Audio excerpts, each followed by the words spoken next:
Hello, I'm Marthel Neville, and you're in the strategy room. Republican presidential candidates squared off in a feisty debate Thursday night in Michigan.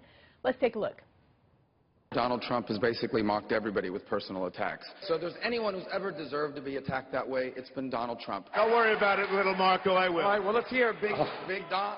Donald? Don't worry about it, Don't worry about it, little Marco. And let's stop fighting. He hit my hands. Nobody has ever hit my hands. I've never heard of this one. Look at those hands. Are they small hands? Is this the debate you want playing out in the general election? Breathe. Lion Ted. Breathe. You can do it. You can breathe. I know it's hard. I know it's hard, but just... When they're done with the yoga, can I answer a question? You all wrote me off, but guess what? It's now March Madness, and we're heading up north to the place, to my turf, okay? So, who performed well enough to see a bump in this weekend's caucuses? Joining me now to weigh in are Democratic strategist Nicole Graham in Miami and John Yob, former national political director for Rand Paul.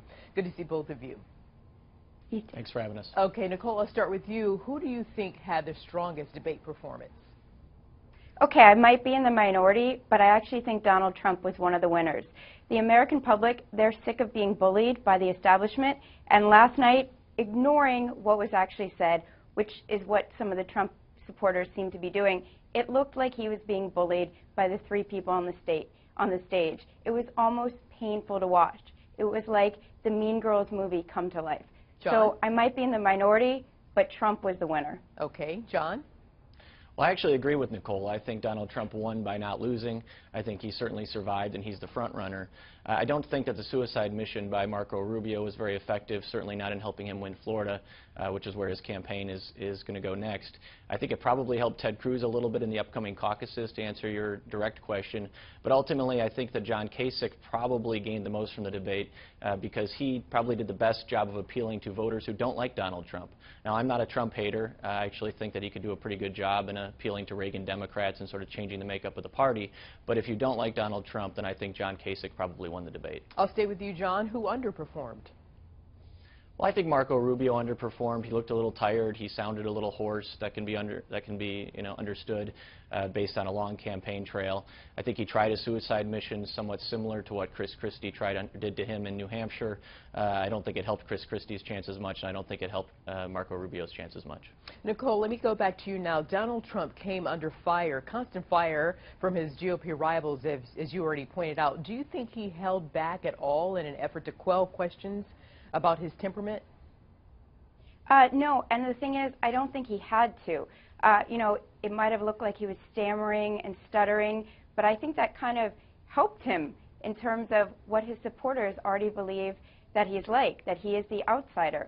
I do think the actual substance of what he was saying wasn't very effective. You know, it is true. He attacks everyone. He attacks people who the normal average person on the surface probably wouldn't agree deserves to be attacked. Okay, Nicole, I'm going to stay with you on this one as well. Do you think this debate will have an impact on voters in the states with caucuses this weekend? Kansas, Louisiana, Nebraska, and Maine. You know what, I really don't. I think the trend of Donald Trump will continue. I think one of the impacts that we will see is we'll see who comes in second place. I agree that Senator Rubio did not perform very well, but I think we could see the second place finish of Cruz or Governor Kasich, and I think that will be the actual impact. John, how do you see it? Well, I think Ted Cruz probably helped himself a little bit. These are relatively conservative states, and most of those states don't allow independents to vote. A lot of the states we've had so far allowed independents to vote in their primary. Michigan, of course, will allow independents to vote in their primary coming up. But the states this weekend are generally closed and don't allow independents to vote, so that doesn't give Donald Trump quite the advantage that he has, because he has that appeal to independents. So I think Ted Cruz probably helped himself. I think John Kasich also helped himself for the upcoming Michigan primary, and ultimately the primary in Ohio that's going to be determinative. Okay, John and Nicole, thank you both.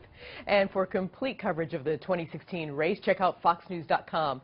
I'm Marthel Neville. Thanks for watching.